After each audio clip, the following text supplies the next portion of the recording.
তো প্রোমো ভিডিওটা দেখে সত্যিই বেশ গ্রিপিং লেগেছিলো, তাই ওয়েট করছিলাম কবে রিলিজ হবে।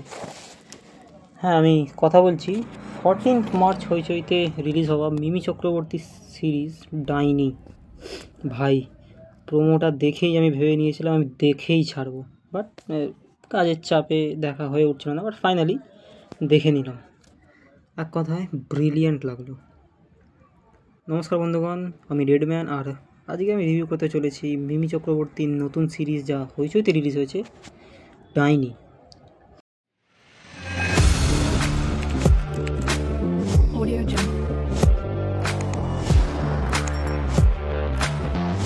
সিরিজটির প্লট সম্পর্কে বলে রাখি। একটি গ্রাম যেখানে ডাইনি সন্দেহে একজনকে জীবন্ত জ্বালিয়ে মারার ব্যবস্থা করা হচ্ছে। এদিকে মিমি ওরফে পাতা সবেমাত্র বিদেশ থেকে ফিরেছে বাবার সম্পত্তির ভাগ বাটোয়ারা করার জন্য, এবং সেটার জন্য তার বোন লতা ওরফে কৌশানী মুখোপাধ্যায় তাকে তার দরকার। আর তার খোঁজেই সে পৌঁছায় সেই গ্রামে, এবং ভাগ্যের পরিহাসে যে বোনকে সে খুঁজছে তাকেই আসলে গ্রামবাসী পুড়িয়ে মারার চেষ্টা হয়েছে ডাইনি সন্দেহে। তো মিমি কি বাঁচাতে পারবে নিজের বোনকে এবং নিজেকে? এবং বাঁচাতে গিয়ে সেই গ্রামের লোকেদের এবং সেই গ্রামের প্রধানের কী সিক্রেটস সামনে আসতে চলেছে, সেটাই নিয়ে এই সিরিজটা। বলতে গেলে সিরিজটা একটা দিনের কাহিনী, একটা হাসপাতালকে ঘিরে। হাসপাতালের ডাক্তার, নার্স সবাইকেই প্রায় বলতে গেলে বাঁচাতে হবে মিমিকেই। তো সেটা কিভাবে সম্ভব, সেটা কিভাবে করবে, সেটা নিয়ে এই সিরিজটা। বেশি কিছু বলবো না, স্পয়লার হয়ে যাবে। এক কথায় অনেক দিন পর মিমির একটা অসাধারণ কাজ দেখলাম। সিরিজটির প্লট, অ্যাক্টিং, স্টোরি বিল্ডিং এবং থ্রিল, ডাইরেকশান সব কিছু মাস্টার ক্লাস। বেঙ্গলি সিনেমাও এরকম কন্টেন্ট ডেলিভারি করতে পারে তা দেখিয়ে দিলেন ডাইরেক্টর নির্ঝর মিত্র। কাস্ট সম্পর্কে বলে দিই, লতা পাতা দুই বোনের ক্যারেক্টারে যথাক্রমে মিমি চক্রবর্তী এবং কৌশানী মুখোপাধ্যায়। জাঙ্গুরুর ক্যারেক্টার প্লে করেছেন বিশ্বজিৎ দাস।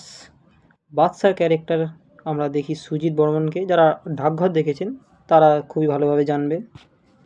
এবং একটা ক্যারেক্টার আছে মাইঠাল, যার নামটা দুর্ভাগ্যবশত আমি জানতে পারিনি। সে জাঙ্গুরুর ছেলে, এবং সত্যি বলতে তার অ্যাক্টিং আমার মারাত্মক লেগেছে। যদি কেউ জেনে থাকো কমেন্ট বক্সে জানিও।